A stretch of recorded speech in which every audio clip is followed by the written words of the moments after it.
Hey you! Imagine you have your own business. It's going well. You're expanding even to other countries.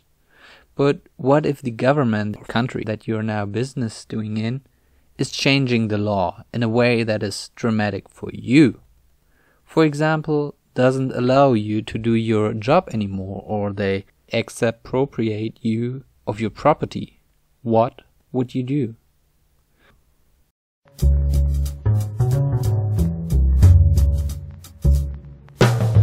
I'm new to this whole YouTube thing and I want to improve myself to give you better content. I want to talk with you about economics, its history, its impact, and also why it's important for us all, and therefore understand the world a little bit better. If you are interested in these topics, or you just want to see the channel grow, please do not forget to click subscribe. Also, please let me know in the comments below what I can do better and what topics you're interested in. With this out of the way, let's go back to the video. Fundamental rights are in general a defensive right you have against the government. That means it should protect you in your rights from government actions. But do you trust the judicial system that they will not decide in favor of the government? In the end, they are part of the powers in the country. Maybe the judges are nominated by the ruling party or the president. Some countries also do not have a good judicial system, are corrupt, or they just don't allow you to sue against the government. Would you be able to bring them in front of a court abroad? Hell no, this is not gonna happen. No government would give up their own sovereignty and accept to be judged by a court under the power of a different government.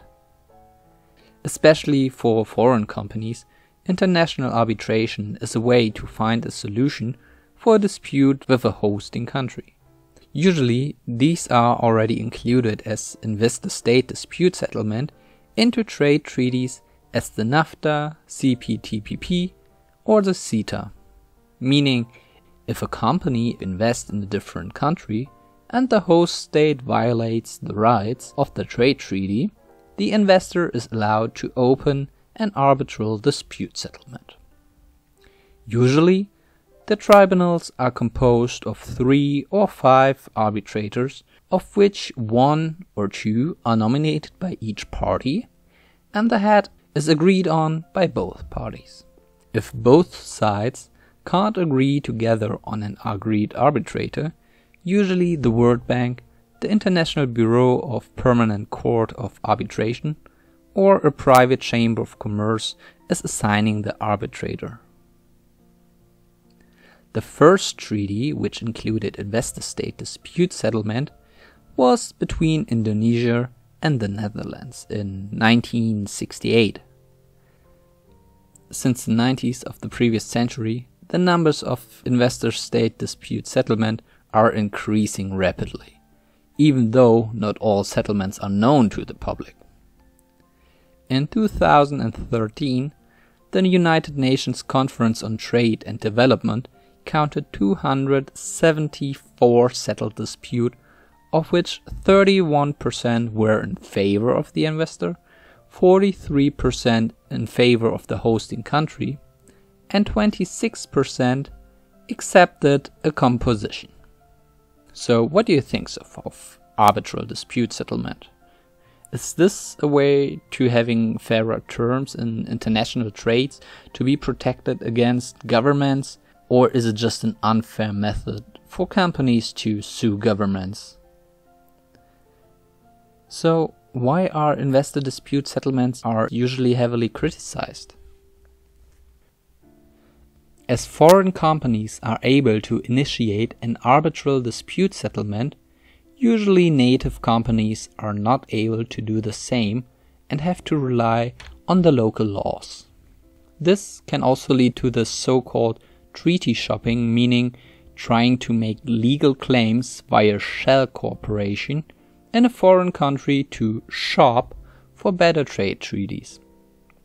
But this could also lead to a dismissal due to an abuse of legal rights. For instance, Philip Morris tried to sue Australia by a Hong Kong subsidiary company. But the company was just acquired 10 months after the announcement of the anti-smoking laws in Hong Kong, and therefore the dispute settlement was dismissed. Especially NGOs are criticizing dispute settlements for the lack of transparency. As one of the involved parties is a country, dispute settlements are always in the interest of the public and therefore should be public. On the contrary, it's argued that nowadays the United Nations Commission on International Trade Law, the UNCITRAL, established transparency rules in 2013. Also, the International Center for Settlement of Investment Disputes demand more transparency with publishing at least parts of the arbitral verdict. The UNCITRAL has an online register where the awards, pleadings, minutes and decisions are published. However, the publication is just obligatory if this is demanded by the trade treaty or if the country ratified the Mauritius Convention, which expanded existing treaties by the transparency rules of the UNCITRAL. Another point which is often criticized is the lack of appeal stages, which could also lead to inconsistent interpretation of treaties and therefore could lead to different results. Those in favor of investor-state dispute settlements argue the ISCID, the International Center for Settlement of Investment Disputes, even has an annulment committee. Furthermore, can verdicts which are not under the ICSID convention be nullified by the governmental courts of the place where the arbitral court sits. The claims have to be verified as enforceable, which is done by governmental courts. One of the biggest arguments against arbitral settlements is that the arbitrators lack of integrity and have a conflict of interest, as their salary is based on the number of cases they worked on. As just the investor is allowed to open the settlement, the criticism is that the arbitrators need to be more in favor of the companies to make dispute settlement more attractive to companies, leading to more cases they can work on. Also, as they are nominated by the parties, they cannot function as an independent judge. And the counter-argument for this is that the arbitrators are relying on their reputation to be renominated in further cases.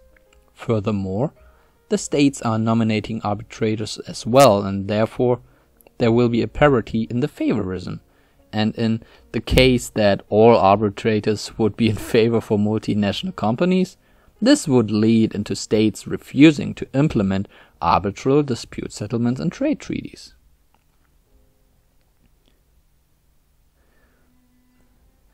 So, on which side are you?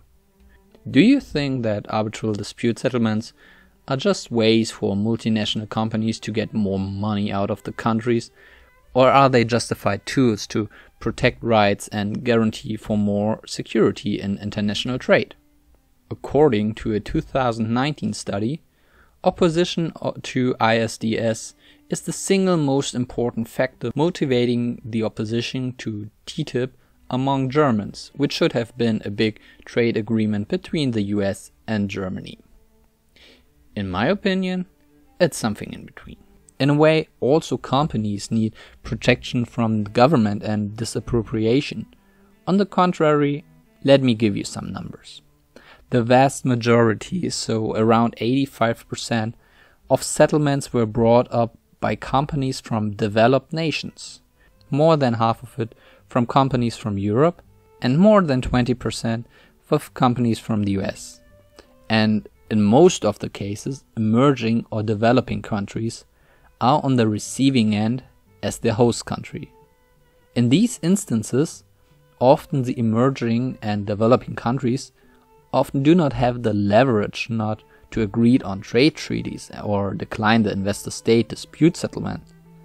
Furthermore, there are way more companies from developing countries emerging to these markets than the other way around. Therefore, these clauses are already more in favor of multinational companies. All in all, I think in this regard, the investor-state dispute settlement needs to be criticized, but more from political reasons than from the system itself. In a relation between two industrialized nations, which are way more on one level, I think implementing dispute settlement rules are more than justified. But what do you think? Let me know in the comments below. Please also check my other videos like the one I made about the Panic of 1857, the first global economic crisis. If you're interested in topics like this and want to hear more about economic history or economics, please also subscribe to my channel. And I'll see you in the next one.